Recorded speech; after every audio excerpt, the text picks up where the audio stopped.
In this video, I'm going to introduce you to the steps needed to balance chemical equations.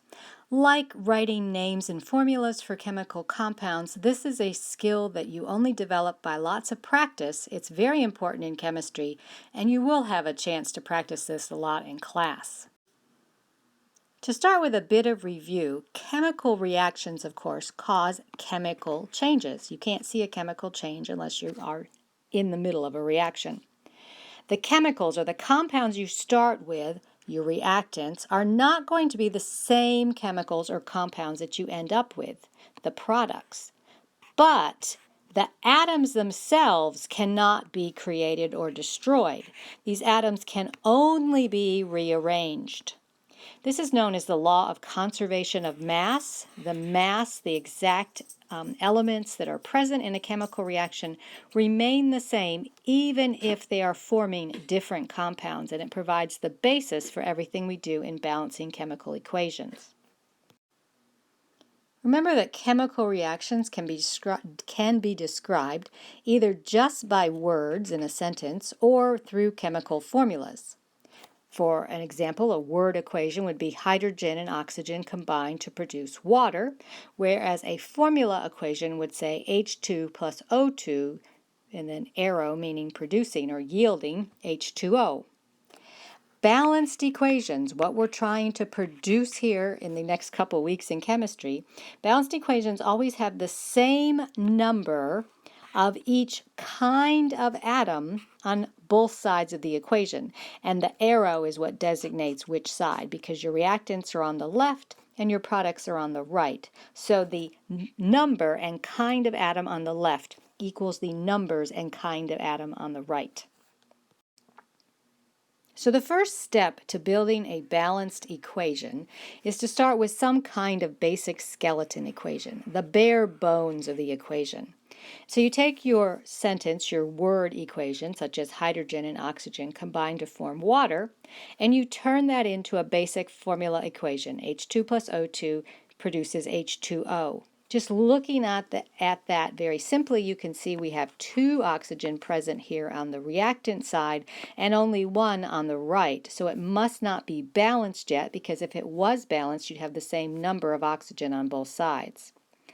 Another word problem could be carbon and hydrogen combined to form methane, which is a common name for the compound that is carbon tetrahydride.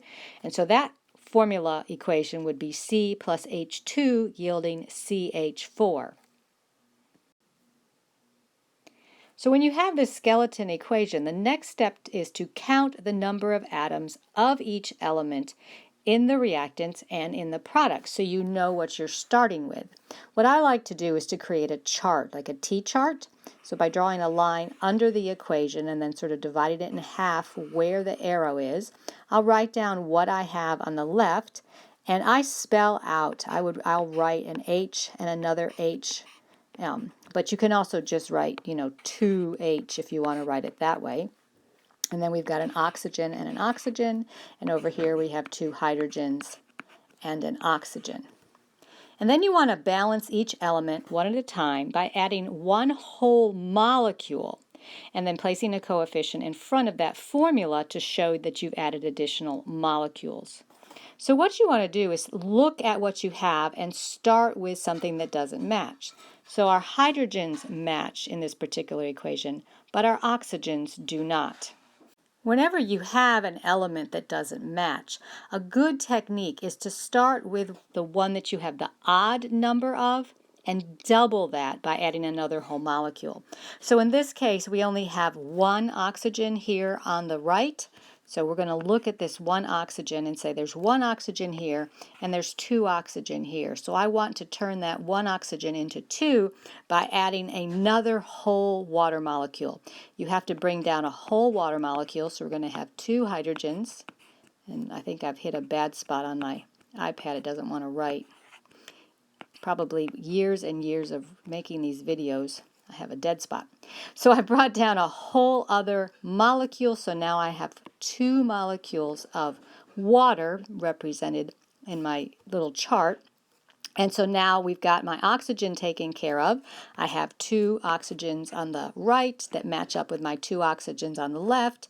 And then I look at my hydrogen and I see 1, 2, 3, 4 hydrogens on the left, but only 2 hydrogens on the right. So I've got to balance the hydrogen.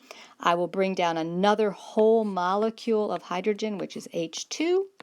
And then I have added another whole molecule, so now I have 2 on the left, and I have enough hydrogen. I have 4 hydrogen on the left, 4 hydrogen on the right, 2 oxygen on the left, and 2 oxygen on the right in my 2 water molecules.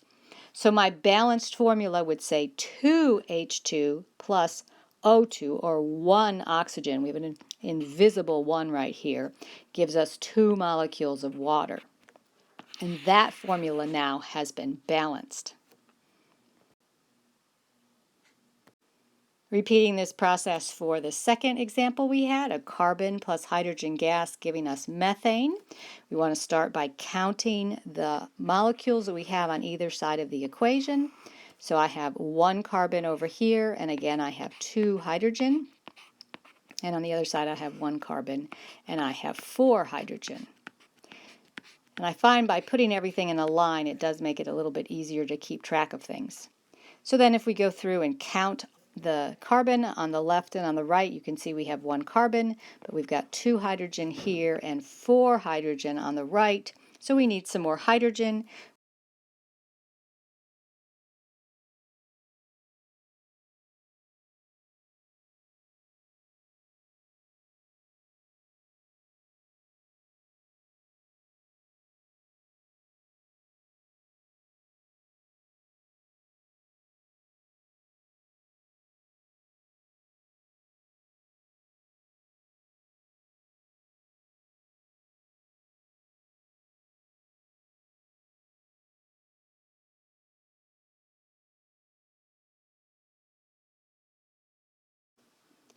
This example shows you some of the other things that you have to remember when you're doing these problems.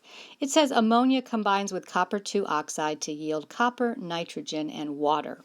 Ammonia, remember, is one of those compounds where we have a common name, and you need to just remember the formula. It's a covalent compound, and we don't call it nitrogen trihydride, but that would be the formula, nitrogen with 3 hydrogens. You just need to remember that's what ammonia.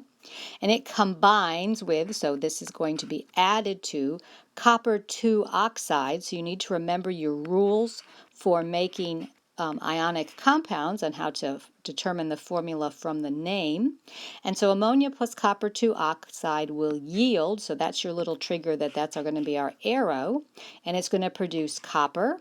This would, of course, be the solid metal, plus nitrogen, and nitrogen is one of those diatomic elements, nitrogen, hydrogen, oxygen, and then the halogens, fluorine, chlorine, bromine, and iodine, and they all exist as an element as a diatomic, or 2 atoms bonded together. So you have to write N2. You can't just say N. And then water. Of course, water is another one of those compounds that we have a common name, but hopefully you do remember how the formula goes for water. So then if we go ahead and take through our steps, we've written our skeleton equation. Now we've got to figure out what do we have here, counting the atoms on either side. So I make my little chart, and I have a nitrogen, and I have 3 hydrogens over here with that nitrogen. So we just kind of put them all down together, break that molecule apart. There's a copper and an oxygen, and on the other side we have another copper. We have 2 nitrogens, and then we've got 2 hydrogens and an oxygen. So the first step is to see what doesn't balance. Where do we have things that don't match? So if you kind of quickly look over this, we've got a problem with our nitrogen. We've got 1 nitrogen on the left and 2 nitrogens on the right. And then our hydrogens, we have 3 hydrogens on the left and only 2 hydrogens on the right. So my rule of thumb is if you've got an unbalanced situation, start with the side that has the odd number and double that odd number, because then it'll turn the odd number into even, and then see where you end up. So if we double our ammonia, so I'm going to put in 2 ammonia now, so I'm adding another nitrogen and 3 more hydrogen. That takes care of my nitrogen problem. Now my nitrogens match. I have nitrogen and two nitrogens on the left and two nitrogens on the right. But I have a small problem with hydrogens because now I have 6 hydrogens on the left and only 2 on the right. So in order to get 6 hydrogens, I've got to add some more water. Now I'm down to 4 hydrogens. I've added 1 more water, and I've got to keep going. So I'm going to have to add 2 more waters in here. Again, I'm getting my bad spot on my iPad. So now I've got a total of 3 waters. And I've taken care of my hydrogens. I have 6 hydrogen on the left, I have 6 hydrogen on the right, I have 2 nitrogen on the left, I have 2 nitrogen on the right, but then I've got a problem with oxygen because I have 3 oxygen over here and I only have 1 oxygen on the left. So how am I going to get 1 into 3? Well, I've got to add some more copper oxide. So I've got to add enough copper oxide so that I've added enough oxygen. Now we need to put a 3 up here beside our copper oxide. And the only last thing we have to do now is to balance those coppers, because now I have 3 coppers on the left, so I better add some more copper on the right. So now we've got 3 copper on the right, and then that takes care of my equation. I have now, if I count everything up, I have 2 nitrogen on the left, 2 nitrogen on the right, 6 hydrogen on the left, 6 hydrogen on the right, 3 coppers on the left, 3 coppers on the right, and 3 oxygen on the left and 3 on the right. So I have a balanced equation, and the equation has 2 ammonia plus 3 copper oxide yields 3 copper plus 1 nitrogen, because N2 is how the nitrogen is formed. Remember, it is a diatomic molecule, and 3 water. So now we have balanced this equation. And then one more example. This one says calcium hydroxide combines with hydrobromic acid. And since not everyone did complete the information on the different acids, I did give you the formula here of HBr. But calcium hydroxide combines with hydrobromic acid to yield calcium bromide and water. So again, calcium hydroxide, you will want to refer to your periodic table of the ions to note the formula is Ca and then OH in parentheses with a little 2 after it in order to have enough of the hydroxide or the OH ion to combine with the calcium to produce a neutral compound. You have to balance your charges always. And it's going to combine with hydrobromic acid, HBr, the formula I gave you. And we'll get as a result calcium bromide, I can't talk today, calcium bromide, which is CaBr2, again to balance those ions, plus water, H2O. So again, same steps. You've created a skeleton equation using all the rules for naming the formulas that you've practiced. Hang on to those reference sheets. You can continue to use them. Then we want to count up what we have. So we have a calcium over here plus 2 OH groups. So I'm going to write them this way. I just like to organize things that way instead of keep on going side by side. Plus a hydrogen and a bromide ion. And then we have another calcium over here, 2 bromide ions, 2 hydrogen, and an oxygen. We've seen that water before. So counting up, what do we have? We've got 1 calcium, 1 calcium. We have 2 oxygens, we have 1 oxygen. So there would be a good starting place. We have 2 hydrogens, we have 2 hydrogens. Well, obviously there are 3 hydrogens because we got to add this one in too. So we have 3 on the left, and then 1 bromine or bromide ion and 2 bromide ions. So take your pick. What do we want to start with? We can start with the either trying to deal with our oxygen shortage or our bromide shortage or bromine shortage. I think I'm going to start with bromine. Let's start here in the middle. So we've got 2 on the right and 1 on the left. So let's bring down another hydrogen bromide. So we're going to now, we've changed this coefficient to 2. And so now we've balanced out our bromines or bromide ions. Now we take a look at what do we have for hydrogen. Well, we've got 4 hydrogen now on the left because we've added this one, so these 2 single hydrogens and these 2 hydrogens that are in our hydroxide groups. And so in order to balance that off with our water, which is our only source of hydrogen on the right, we're going to need to bring down another water. Go back to my original colors here. And of course put a coefficient of 2 in the top there. So now I have 4 hydrogen on the left and 4 hydrogen on the right. So how does everything else add up? I have balanced my bromine, I have balanced my hydrogen, I now have 2 oxygen on the left, on the right I have 2 on the left, 1 calcium on the left, 1 calcium on the right. So I have a balanced equation. So there's 1 calcium hydroxide plus 2 of molecules of hydrobromic acid, giving you 1 calcium bromide and 2 molecules of water. So just to summarize, the key point you need to remember is you only add whole molecules.